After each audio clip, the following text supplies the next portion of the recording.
Hi,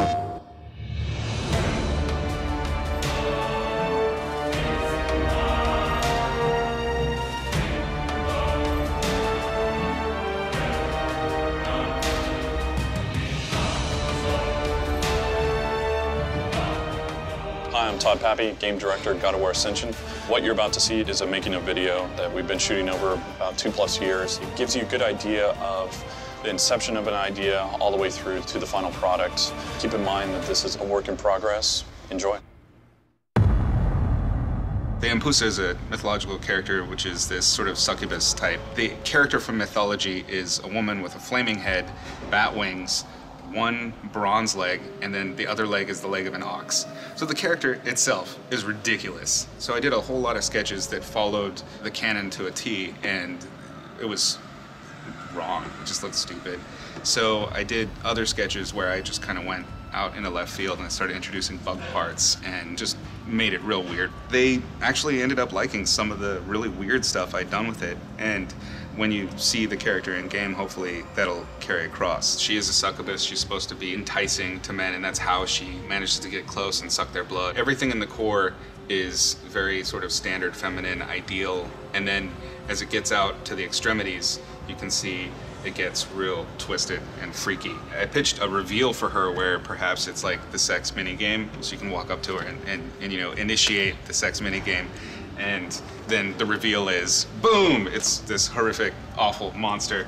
This is the one I thought they were gonna go for. She's less monstrous and more sort of ethereal and otherworldly. There's her hat poking into her head. Here's some action shots of that one. I was so sure that they were gonna go for this one that I started like expanding on the idea a little bit further. So I thought it'd be really cool if she would come out of the walls, sort of like the Wraith. The Wraith in the last game came out of the floor, but I figured it'd be interesting if she came out of any shadow. This one is the closest to what they went with in the end. The whole like normal features in the center, and then the reveal of these horrible, twisted, withered limbs with stabbing weapons and sticky bits. And this is the rough final. There ended up being some color shifts and some changes to her headpiece, but overall, this is pretty much what we ended up with in the game.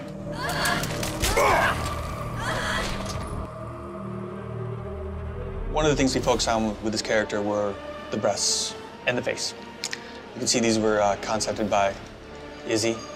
Izzy concepted some of the best boobs in the industry. So there's a good roadmap there. So we kind of focus here, obviously, on making her feminine. The rest of it is easy. Creature stuff is just fun. This is meant to seem kind of traumatic of a transformation. As you can see, there's still some dried blood, and it's kind of poking through, almost as if it's kind of creeping its way up her body. Her head will be covered in flame. There'll be smoke and whatnot coming out of her back. This will all be glowing. The most interesting things probably about her are these joints. You can see there's our ball joints, and all of them can rotate 360 degrees, which allows for a lot of pretty interesting animation. Being able to be kind of like a contortionist was a different idea, where she could scuttle on the walls and bend her limbs into very, very uncomfortable positions. And Bruno is going to be the one animating it. He's looked at some contortionist material and having her be on her hands or on her pinchers or whatever we want to call them, and have her legs wrapped up around her, and she's looking out at you, but the legs are still there. When she's moving, the joints are popping out of place and kind of feels a little bit of painful. She can break her joints and have those things point in a different direction. So it's a little unusual, you know, we haven't had a character that quite has done that before. The tech art team had to kind of do a little research on how we were going to be able to do that. So it's a specialized rig that we haven't done before. She had special requirements for sure.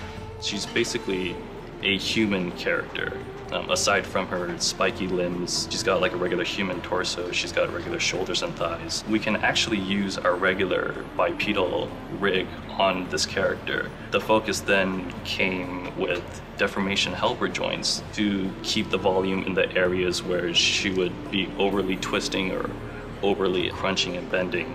She's got her normal arm, but if we switch this, she can actually break her arm and have it kept broken and move around. In this other animation, you can see that she's actually lying on her back, walking towards you with her legs broken. The thing that took the most time was trying to figure out how we're gonna support all these broken limbs. So we can get her into some pretty weird poses, and it's really up to the animator and his or her imagination to take it as far as they want to go. Here's a couple of animations of her. As you can see, she's able to stand upright and also able to kind of go on all four legs. She's very acrobatic. Some of the inspiration was sort of the capoeira Brazilian martial art. She's able to use her limbs in many different ways. This is more of the seductress stance, seductress pose. She's very delicate, almost like a ballerina. She's very graceful. That's something that we wanted to get across, that she could be this sort of graceful character, but at the same time, very threatening. So as you can see here, it's more like the spider mode climbing up the wall. We wanted to make her feel different than any other character that we've done before. The actual kill sequence, once Kratos gets his hands on her, he's basically slamming her to the ground, twisting her limb backwards, and basically using it to drive her back through it.